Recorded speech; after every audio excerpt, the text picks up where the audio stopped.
जोंनि बर' हारिनि थाखाय जोबोद देरगाथाव आरो बाख्नायथाव। जोङो सिगां नरेन्द्र मदि बिथांखौ माने बाख्नायनांगोन। लोगोसे आसामनि चिफ मिनिस्टार बिथां डक्टर हिमन्त बिश्व शर्मा बिथांखौ बाख्नायनांगोन। मानो होनोबा जों मालाबाबो सानफेराखैमोन जे जोंनि बर' हारिनि बे बागुरुम्बा कालचारखौ, मोसानायखौ बेबादि बिश्व लेभेलाव बा सारा दुनियावनो मिथिसार होनायनि थाखाय मोनसे बे इनिसियेटिभखौ लागोन होननानै। दा जोङो मोगथाङाव नुबाय, जोबोद गोजोननाय मोन्दों आरो जोङो बयबो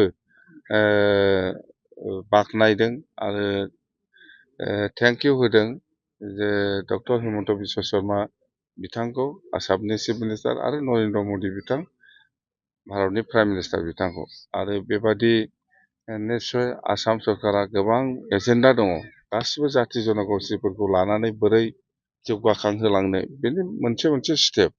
बेफोरो सिगाङाव जेनेबा बिहु डेन्सखौ देखायदोंमोन, बेनि उनाव आदिबासिफोरनि झुमुर डेन्सखौ देखायदोंमोन, थार्ड टाइम बे बर'फोरनि मोनसे बागुरुम्बाखौ खालामबाय, बेनि उनाव हयथ' राभाफोरनि खालामगोन, हयथ' गार'फोरनि खालामगोन, हयथ' कच राजबंशिफोरनि खालामगोन। मथथे मोनसेनि उनाव मोनसे बे इनिसियेटिभखौ लानाया जोंनि थाखाय बाख्नायथाव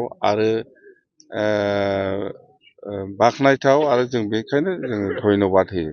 निस्सय हिमन्त बिश्व शर्मा बिथाङा, आसामनि चिफ मिनिस्टार बिथाङा गासिबो जाथि जन'गोष्ठिनि बे कालचारखौ दैखांनो थाखाय बा फोजौलांनो थाखाय बा बुहुमाव मिथिहोनो थाखाय बेबायदि इनिसियेटिभआ निस्सय बिथांनाव सानखानाय दङ आरो बेयो जाफुंसारगोन।